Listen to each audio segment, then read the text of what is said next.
Welcome to Dorman Products Ignition Cylinder Installation video.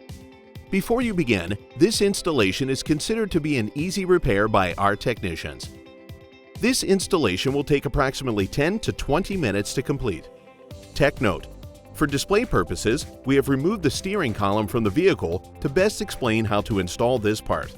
Warning: we recommend disconnecting the battery before beginning the installation. First, remove the column tilt lever, if equipped, by pulling it from the column. Remove the lower shroud mounting screws and pry the lower shroud from the column.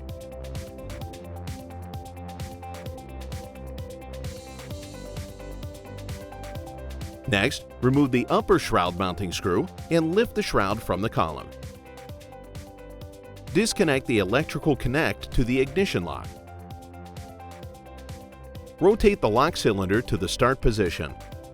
Finally, use a small screwdriver or pick to press the release button and pull the lock cylinder from the column.